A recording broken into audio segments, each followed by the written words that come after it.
cada trabajador costaba, creo que su rescate 10 millones. Uf. Y se lo estaban pidiendo no solo a las familias ¿cómo? Se lo estaban pidiendo a la empresa. ¿En serio la empresa va a pagar eso?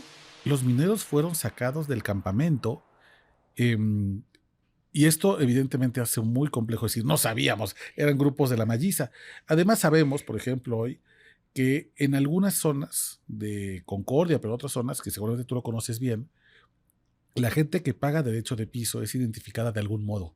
Se le da algún tipo de vestimenta, algún tipo de código, algún tipo de calcomanía en los vehículos. Y entonces esa es la señal de que yo ya pagué y yo tengo libre tránsito.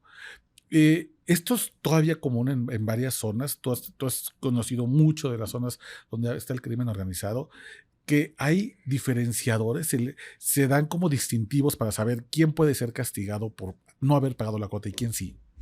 Claro, porque podría ser una forma de presión, ¿sabes? Porque ya les habían dicho en lo que se ha conocido que querían que la mitad de sus ganancias, como te comento. Pero también estamos hablando de halcones que saben dónde están las personas indicadas a quién secuestrar, si eso es la manera de presionar, ¿no? Estos trabajadores, lamentablemente, pues no eran las cabezas grandes. Y estaba sucediendo, ¿sabes? Es extraño cómo se maneja este asunto cuando vemos que son trabajadores que incluso algunos no se han mencionado porque se estaba manejando que podrían haber otros desconocidos ahí Sí, es cierto. también. Entonces, no creo que sea el asunto, el desconocimiento, la presión así. También se está hablando de algo mediático cuando una de las características de este tipo de extorsión es que pasan invisibles. Por eso es que funcionan tan bien. Por eso es que eh, el tema de la delincuencia o el narcotráfico se ha enfocado en las mineras porque es más fácil de invisibilizar más que el tráfico de armas o el tráfico de drogas. Claro. Fíjate que a mí una de las cosas que más me llaman la atención también de esto que está pasando es que, a ver, no es la primera historia de mineros que conocemos que son víctimas de la violencia, del crimen organizado. Mm. Sí es tal vez una de las más mediáticas en términos de que creo que lo estamos conociendo, porque en esta ocasión no son los obreros de más bajo perfil, sino que también hay ingenieros, hay licenciados, porque la mina en la etapa en la que estaba, no era todavía la etapa de exploración en la que todavía llegan los obreros a irse al subsuelo, todavía estaba en una etapa en la que requieres un conocimiento muy especializado. Y creo que esta es una distinción importante. Cuando han sido los mineros, la gente más pobre, el que realmente está en el subsuelo, que está súper, súper vulnerable, no conocemos estas tragedias. Sin embargo, cuando se trata de mineros que tienen cierta profesión, cierto nivel socioeconómico, como es el caso de algunos de los que están desaparecidos y asesinados, entonces parece que sí hay una movilización. Yo pregunto, ¿te parece que es también parte de una selección, una indignación selectiva que tiene que ver con que esta vez sí estamos viendo a estos mineros porque son profesionistas algunos? Estamos viéndolo porque son transnacionales. Por También, ejemplo, te voy claro. a poner un caso que es muy visible en Chiapas. El ámbar todavía no está en la ley minera de México, del Estado mexicano. ¿El qué, perdón? El ámbar, que es El una ámbar, sí. piedra, la piedra amarilla de Chiapas. Y hace mucho tiempo en Simojovel, que es zona indígena, décadas, pues empezaron a explotarlo los pequeños pobladores de ahí y se fijaron los grupos delincuenciales acto seguido. Comienzan a asesinar o comienzan la complicidad, pero no una complicidad mala con la población, sino por supervivencia. Si yo no trabajo para ellos, me van a matar a mi familia. Llegan los desplazamientos forzados. Hubo un párroco, ahorita no recuerdo su nombre, Marcelo, que él denunciaba todo esto. Le pusieron 2 veces precio a su cabeza. Finalmente lo asesinaron hace como un par de años. Y eso sigue impune. Y nadie dice nada porque estamos hablando de Chiapas, de Simojovel, que está al norte del estado, una zona difícil de difícil acceso, Y de pronto también lo comparamos con Sinaloa, estamos hablando de una transnacional canadiense, millones de dólares están ahí y entonces ahí sí se conoce. Estaba pensando también en que cada trabajador costaba, creo que su rescate 10 millones. Uf. Y se lo estaban pidiendo no solo a las familias ¿cómo? Se lo estaban pidiendo a la empresa. ¿En serio la empresa va a pagar eso? También es un problema, claro. Pagar un rescate siempre es un problema, siempre es un dilema ético para las empresas, ¿no? Porque una vez que pagas el primer rescate, el mensaje que estás mandando al crimen organizado es: te voy a pagar siempre que me extorsiones pago. También creo que es una posición complicada por parte de la minera. No seré yo quien defienda a una minera transnacional millonaria frente a la tragedia de los mineros, pero entiendo también la posición en la que diga: no podemos negociar, porque a la próxima nos secuestran 10 y ya no son 10 millones, ya son 100 millones. Y ahí, qué complicado para las familias el tener este trato al mismo tiempo que esperan una ayuda por parte de la minera que intervenga, y por otro lado la minera decir: es que si intervengo ponemos en riesgo ya no a 10, sino a 100. Y también, ¿qué pueden esperar las mineras si han denunciado que esta empresa ya había dado aviso a las autoridades de lo que sucedía? En abril de 2025, la empresa minera había parado operaciones justo por temas de seguridad y pareciera que la ayuda no llegó por parte del Estado. Porque además tomemos en cuenta que tristemente o de manera alarmante, quienes están también conectados a esto son los pequeños cotos de poder que tienen, por ejemplo, los presidentes municipales. A ver, cuéntame eso.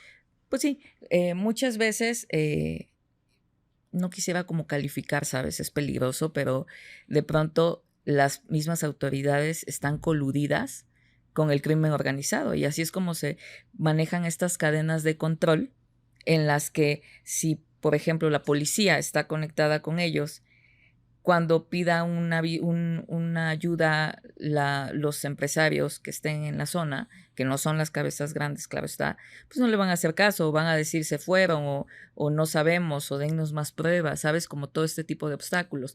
Pero si de pronto también el presidente municipal está metido en ello, o el gobernador, y la ayuda federal o las autoridades federales no están volteando allá porque están viendo otro tipo de situaciones, al final el crimen organizado ya tiene muchos brazos.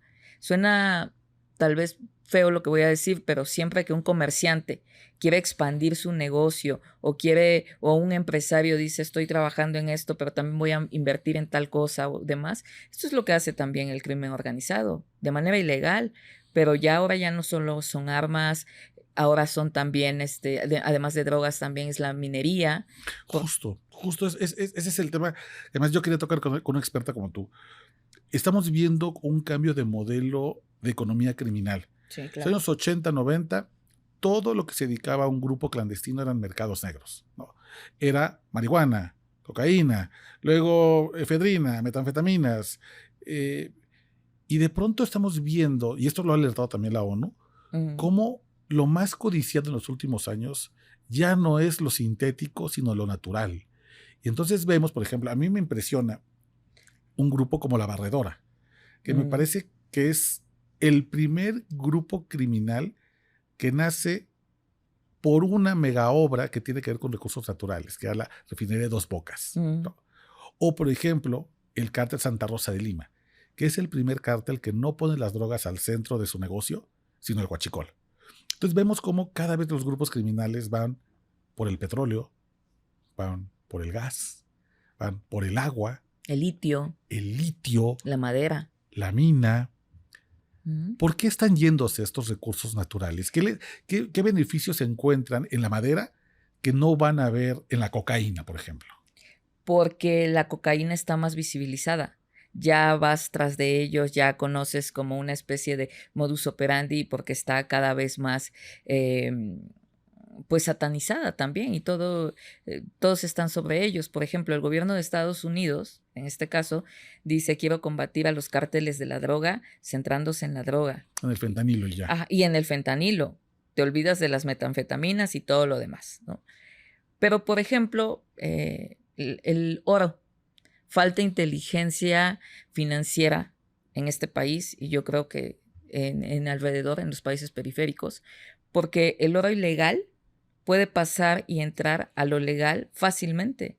¿Dónde están los mecanismos para descubrir y detectar qué tipo de oro ilegal está entrando al mercado blanco, al mercado que es legal, ¿no? Ese es un problema. Yo creo que esa es una de las razones por las cuales la minería es tan codiciada. A ver, dime si lo estoy entendiendo bien. Porque, por ejemplo, bueno, hablando de esta minera canadiense en Concordia, ellos extraen plata y oro. Sí. O sea, pues qué fácil es sacar el oro, fundirlo con oro extraído legalmente y oro extraído ilegalmente, y fundido, le perdiste completamente el rastro. Qué rápido y qué sencillo es incorporar minerales metidos en el mercado negro al mercado blanco. Y a mí me remite un poco a lo que hacía la gran empresa que manejaba el monopolio de diamantes. Se fue el nombre, es como un nombre holandés. Sí. Que además hay una película muy famosa al respecto, Diamantes de Sangre, con Leonardo DiCaprio, Sí. que recrea el drama de justamente cómo financiando a grupos criminales en Sierra Leona que les daba protección a la mina, es que descubren que pueden empezar a extraer diamantes sin necesidad de reportarlos, y los van mezclando con los diamantes legales y generan una ganancia brutal, pagando así de impuestos, pero financiando una guerra que debe ser una guerra civil en Sierra Leona con más de 200,000 muertos. Quería preguntarte, ahí está el core, lo estoy entendiendo bien, es decir, hay una facilidad de ir tras el recurso natural porque nadie tiene inteligencia para identificar la madera robada sobre la madera lícita, o el oro o la plata. Pues claro, ahí están las FARC, por ejemplo, yéndonos un poquito a Colombia, que soltaban un poco el negocio del armamento y de todas estas drogas y demás, y ahora están en los minerales, porque nadie está poniendo atención, porque se pierden en el camino. Y así es como ahora hay un financiamiento para el grupo, ¿no? Eso es como están trabajando. En México, esto que mencionas, la venta en chiquito y la extracción en chiquito sucede con los mineros, directamente con los que están trabajando dentro de la mina. Ya sea porque tienen miedo a ser asesinados, porque al final también hay un terrorismo, una especie de terrorismo, porque cumple con ciertas características. Siembran el miedo y ya entonces, si no me ayudas, te mato.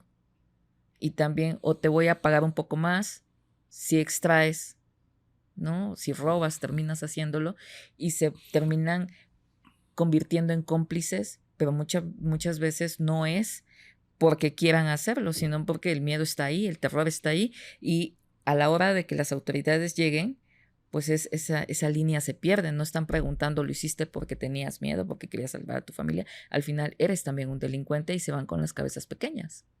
La historia de siempre, ¿no? Sí.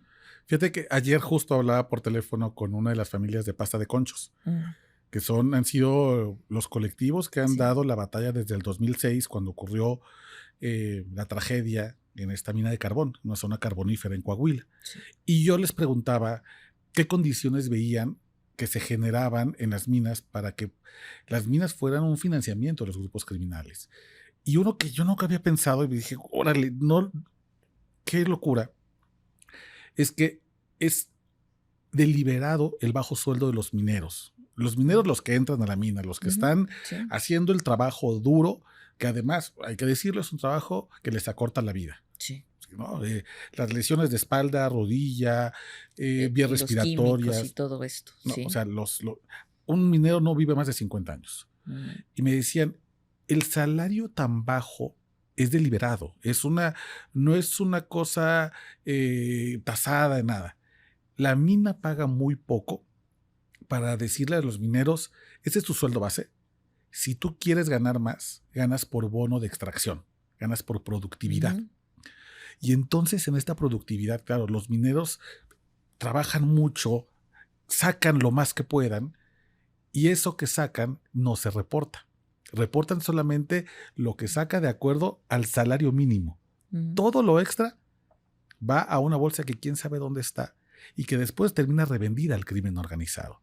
Pero es un mecanismo perversísimo, en el cual sí, el minero es usado como eslabón del crimen organizado.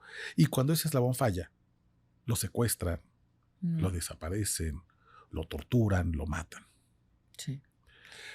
Es común, esta forma de trabajo, de presión, es común con otro tipo de trabajadores que tú hayas conocido que trabajan en la tierra, en territorio, defendiendo recursos naturales. Pues sí, ya hemos visto cuántas ejecuciones, cuántos asesinatos de defensores de medioambientalistas